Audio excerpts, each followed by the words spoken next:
So here we have communication idioms, and the first one is beating around the bush. So this idiom is used to describe someone who is avoiding a direct answer to a question, or is in a difficult conversation and doesn't really want to answer. So, for example, he was beating around the bush when I asked him why he was late. So he wasn't giving a straight answer. Letting something slip through the cracks is the idiom used to describe something that was missed or overlooked. So, for example, I let the deadline for the project slip through the cracks. So somebody wasn't paying attention to something. Speak of the devil. This idiom is used to describe when a person you were just talking about suddenly appears. Okay. And it comes from an old superstition that speaking the devil's name would summon him, would bring him to you. So we were just talking about you. Speak of the devil. Actions speak louder than words. This is used to emphasize that actions are more important than just talking about doing something. Okay. It comes from the concept of physical actions being more powerful than verbal ones. So, for example, you can say you're sorry, but your actions speak louder than words. When we say to hit the nail on the head, we use it to describe when someone accurately identifies a problem or finds a solution, a great solution.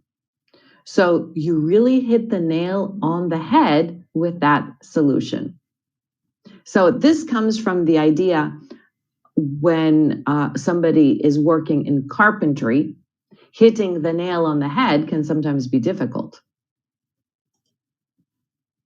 Close-lipped. Close-lipped. That's someone who is not open to discussing their thoughts, plans, or feelings. This person can keep a secret. Their lips are sealed shut. So she was close-lipped when I asked her what she thought of the plan. To be tongue-tied.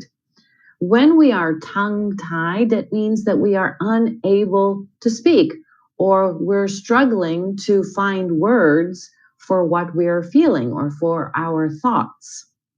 So he was tongue-tied when his boss asked him to explain his mistake. And when we put two and two together, we are able to come to a conclusion. It comes from the idea of using basic numerical facts to come to a conclusion. So he was able to put two and two together and figure out what happened. When we cross that bridge when we come to it is used to describe delaying a decision or a problem until it's absolutely necessary. So we'll cross that bridge when we come to it, because maybe we won't have to. Maybe we won't have to deal with that problem. A waste of breath. This is used to describe when something is a futile effort or a futile conversation. So basically, there's no point in me saying something. It will be a waste of breath. Okay, you're wasting your breath by speaking. So trying to convince him was a waste of breath because you won't be able to. And the last one, par for the course, is used to describe when something is the expected or usual outcome. So it comes from the idea of a golf course where the number of strokes taken is par for the course. It's expected that it's going to happen.